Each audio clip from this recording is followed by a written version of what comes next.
Welcome to the Daily Objective. We are again discussing the war in Israel, as we are doing every day on every show that we do at the moment.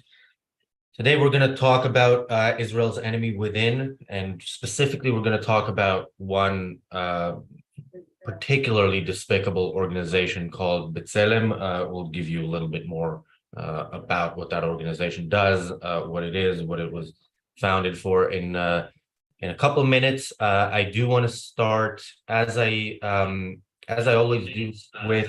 Oh, sorry, this is why I should always mute my phone. I do want to start with a few updates of what's going on in Israel. So the thing is, not that much, not that much in terms of there are still rockets. There's still there's the threat is still there. Israel is continuing to talk, which of course is a great way to win a war. Talk about what you're going to do. Talk about how you're going to win. We haven't seen any significant military action. Again, the bombing of Gaza is continuing, and I hear many people say that they hear people from the area say they hear louder bombs than they've ever heard before. I have family, in further away but close to some Air Force bases, and they hear planes all the time. That's good. That's great. That's not enough. And yeah, at least the fear that I have of what Hamas is planning for Israel's ground operation is, every day Israel might be spending this time planning, but Hamas is as well. And Hamas had a head start because they knew this was coming and they knew when. And I try not to think about what might happen. They chose their own civilian landscape for the battle. They chose this politically and strategically. As we've said many times, they're using their own civilians. They're using their own civilians as fodder and as political propaganda weapons to get international opinion against them. And reading what my president said yesterday, all I can say is it's working in that sense. My president is falling completely prey to Hamas Iranian logic. He warned against, and he said it was a bad idea, I think is the exact phrase he used, for Israel to occupy Gaza. And then he cited the disastrous war of the United States waged in Afghanistan, mind you, a proxy war, not any serious attempt to occupy Afghanistan at any point. And he compares that to, so you'll be just as disastrous, you'll create more enemies by killing civilians. But of course, with Hamas putting their people in civilian clothes and forcing them now not to leave. And for anyone to have any moral ambiguity on this, now Iran says, before my president says this, warning Israel, you will be escalating this. There will be hell to pay if you occupy Gaza. And what does my president say? It would be a bad idea. Once more, President Biden is aligning himself with the monsters in Iran. He is helping Hamas with their strategy in saying such things. It is disgusting. It is vile. And our absence of much hope right now, I'm afraid, was just given powerful new evidence by my own president. I'm sad to say. And we might talk about that a little bit more towards the end. And of course, the topic of the reality show is also the issue of America's alliance with Israel. Couple of more updates. So Israel's parliament, the Knesset, today came back from recess, and there were sirens because there were rockets fired at Jerusalem during the session in the Knesset. Netanyahu gave a speech, as the prime minister does when the parliament comes back, and he said to Hezbollah and Iran, don't test us, or I think that was, let me look at the quote. Something to that effect. You've already been tested, and you failed. You failed the test, Netanyahu. I think, James. I know you don't like criticizing. At the time of war, we'll agree to disagree on this. I think Israel. We'll talk. We'll talk also maybe later this week. Certainly at some point while we're talking about this, about the political situation in Israel. This is the end for Netanyahu. I mean, the end is the end of the war. It's unlikely that he will resign during the war. But I've always had this sense that Israeli prime ministers, they all know this is coming, and they seem to think if it doesn't happen on my watch, that's fine. I'm gonna keep the status quo. A few rounds here and there, maybe a few rockets, a few civilians and soldiers killed, from time to time, but nothing major. And this happened, and it's major. Of course, I think action should have been taken before. But yeah, maybe Netanyahu, knowing that his political career is over, will actually think, okay, now is the time to do something. Whatever the reaction of the international community is, will deal with that.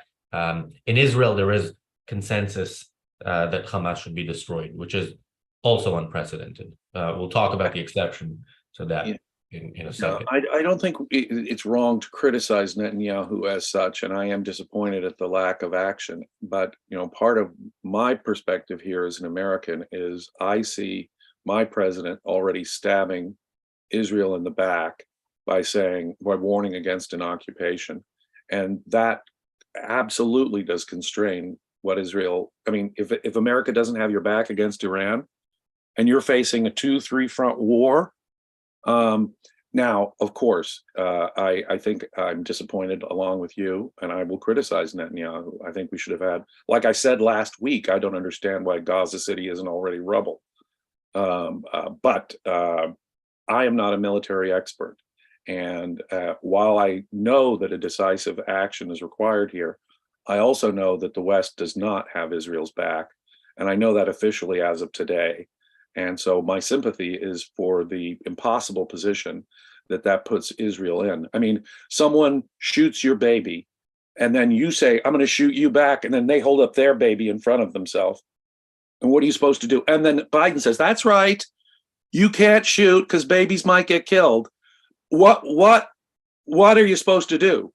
He's tying a hand. What we're supposed to do is say, these guys can violate every international norm and every Geneva Convention out there, but Israel's got to tie a hand behind their back before they do anything decisive here. Well, we've tried that. We've tried that for decades. And a week ago Saturday was the result of that kind of appeasement. So that policy is killing babies and will kill more babies in the future.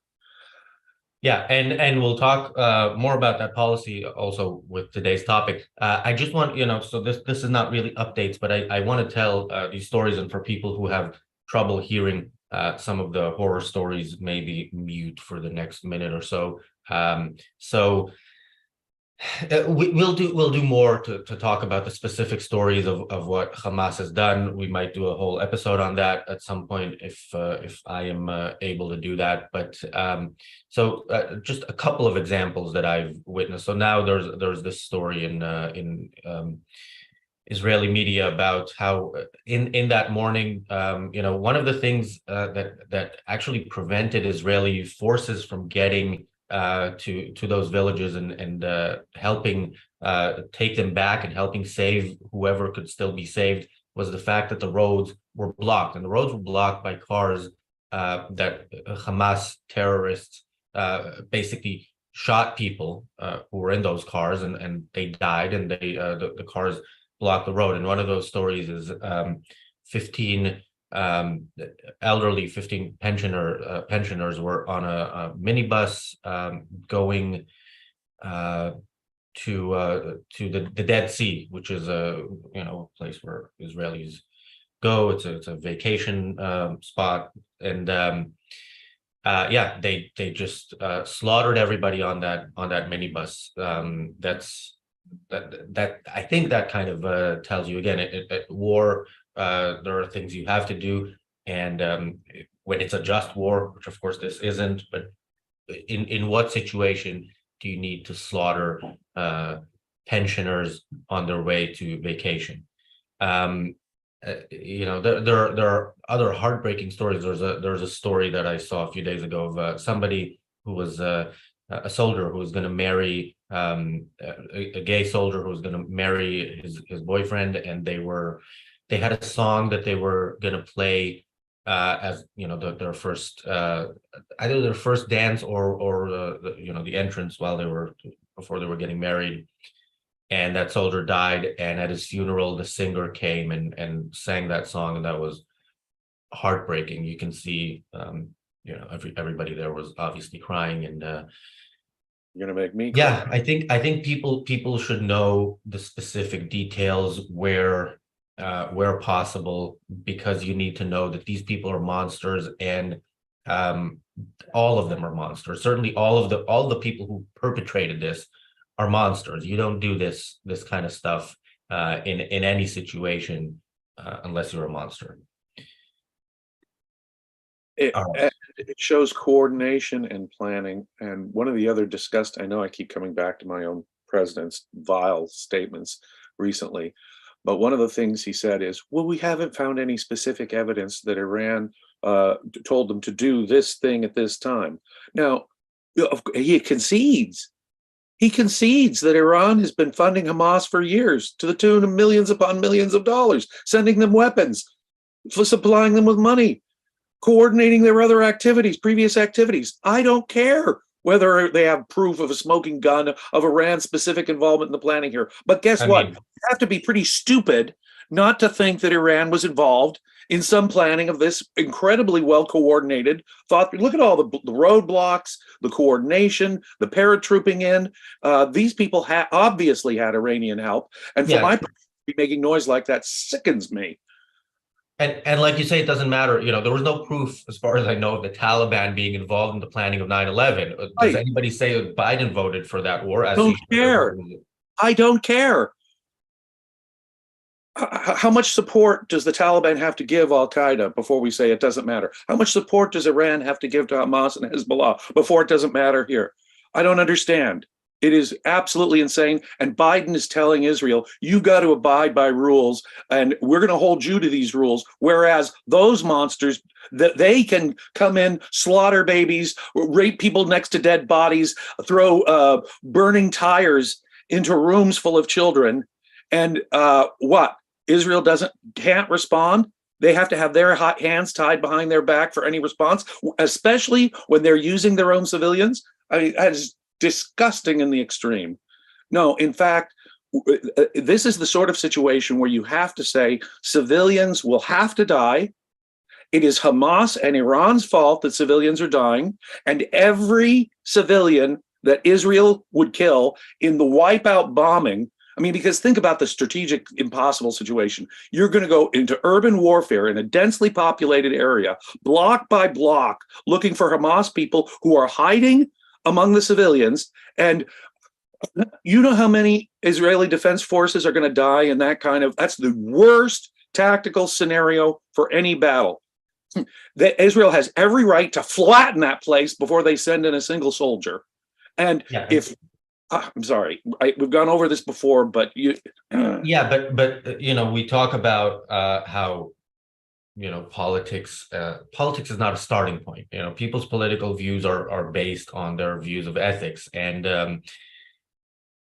those views come from somewhere, and they're translated into politics by some people, and one of the organizations that does that in Israel in the most again despicable way is an organization called B'Tselem. They are the topic of today's show. I know we're halfway through the show, but I do think we kind of talked about the results, the consequences of B'Tselem's ideas put into action. So I just want to use their official description of themselves as the Israeli Information Center for Human Rights in the Occupied Territories. Of course, human rights is one of those terms that now when you hear, it has a nice sound to it, but you know what it means. It means people who, by and large, specifically care about protecting the supposed rights of people who violate the rights of others. It's only a concern with defending people who commit crimes and atrocities. They are not concerned with victims, and we can see this with B'Tselem. If you look at their Twitter, they do pay some lip service to the fact that Hamas committed atrocities, but this is not in the occupied territory, so it's not technically in their domain. Oh, by the way, when they talk about the occupied territories, they mean Gaza and the West Bank territories allegedly occupied by Israel. But that's the giveaway word for me. Yeah, so this organization was founded in the 80s and has been doing their thing ever since.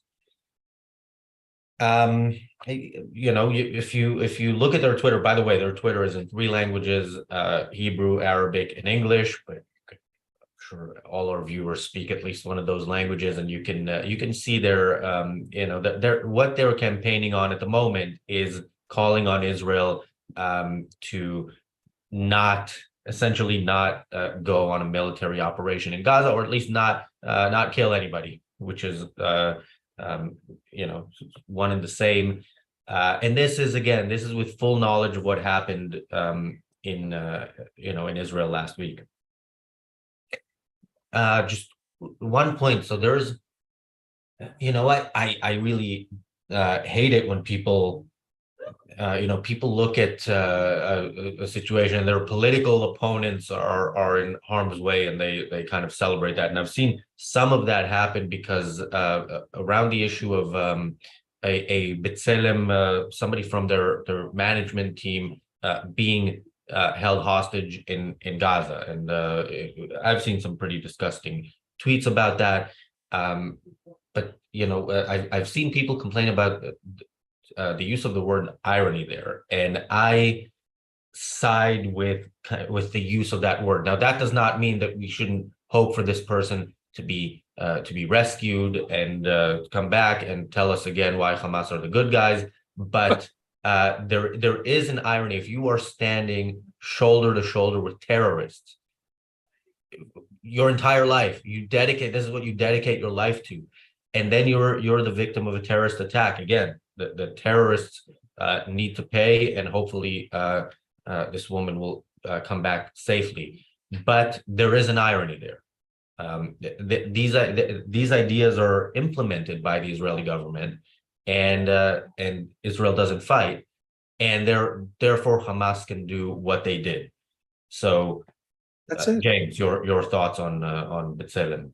It is precisely that approach that is causing the problem. It is precisely that kind of appeasement. It's precisely allowing that kind of asymmetry here that is Hamas's own strategy. So these people, they talk about human rights and they talk about, innocence in war and all that stuff, but they actually don't care about innocence in war. They're actually falling prey straight into the evil monster's own strategy. This is the intentional strategy of Hamas, and these folks are playing right into it.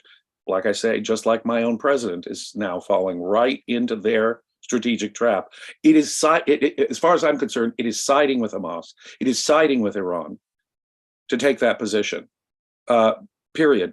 Full stop. They are on the enemy's side when they take that position, because what they're saying is, Israel, you guys get invaded, you guys have to have civilian deaths, and you guys just have to suck it up and take it, and you can't have an effective response. Well, that is enemy talk. That you may as well be on the side. You may as well be the Ayatollah or the head of Hamas right now when you talk like that, because that's exactly what they want to hear. That is music to their ears. They're smiling in private everywhere when they hear these so-called peace organizations talk like that. They must be jumping for joy because that is exactly playing into their goal here. That is the strategy of Hamas. And all these people who mouth words like human rights and civilian casualties are actually the enemy. The enemy, full stop. Yeah, and there's a reason they use dishonest language, like calling themselves human rights organizations, where again the humans that they defend are the worst humans in the world, and the ones who attempt to violate the rights, and slaughter and rape and commit absolute horrific atrocities against innocent civilians. And that is, it is to cover up who they really are. And there's one guy, his name is Bassem Eid. He's an Arab Israeli, I believe. Yeah, I'm pretty sure he's an Israeli. He used to work for B'Tselem, um, and uh, I disagree with a lot of what he says, but he sort of came to a point in his life, I don't know how many years ago, where he thought, hang on, I'm here to defend human rights. Why am I defending these savages? That's not his words. That's my words. And I encourage people to look him up. Yaron actually tweeted a video of him explaining what Hamas is a few days ago. I even there I disagree with some of what he said, but it's interesting to see. They lure you in with the idea that they are on the side of human rights, and when you hear what they actually advocate for, you see that is not This is not why as honest. morality is so important. That is why philosophy is so important, and being rational and principled about it.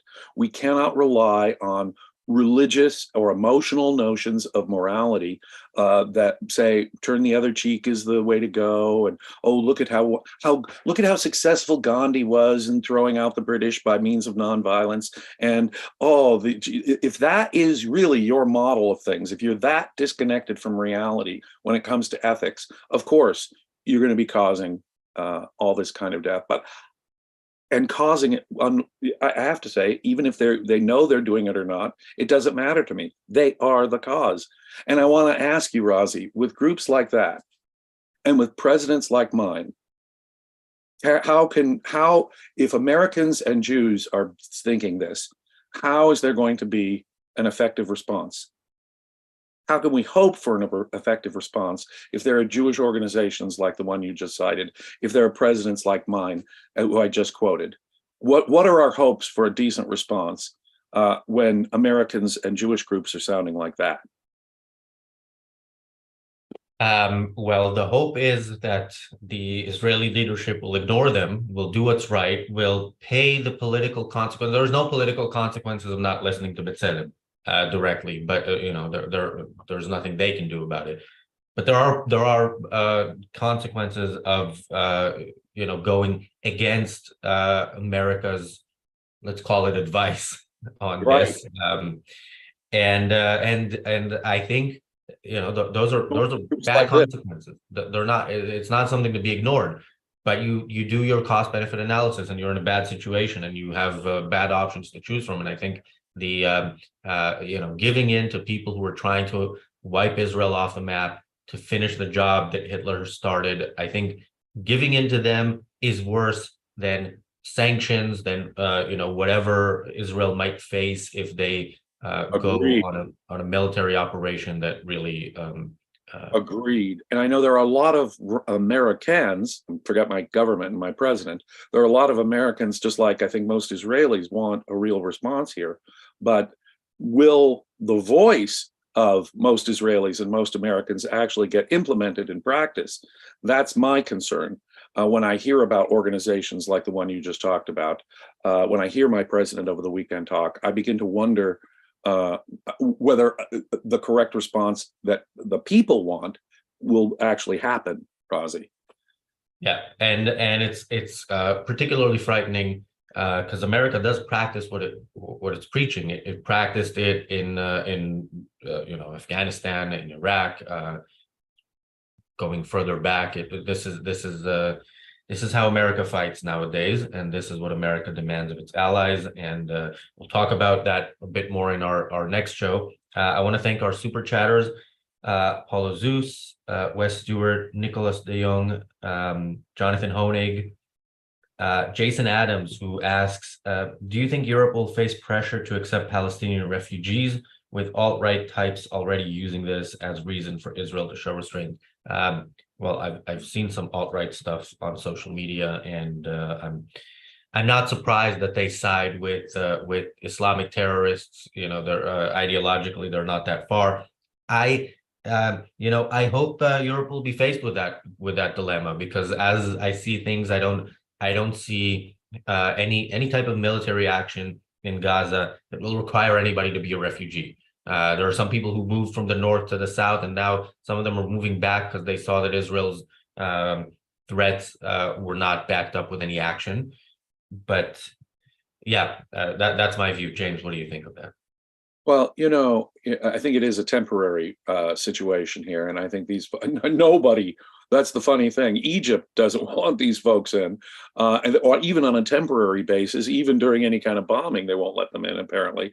And so, the folks who should be caring, think about all these states who enable Hamas and Hezbollah, these Arab states who give their at least tacit sanctions. Some of them are active supporters, but some of them, just in their tacit support, are unwilling to. They are enabling this strategy of holding their own civilians as hostages against any Israeli action, and yet they take no action to protect the Muslim civilians, even on a temporary basis. So think about that.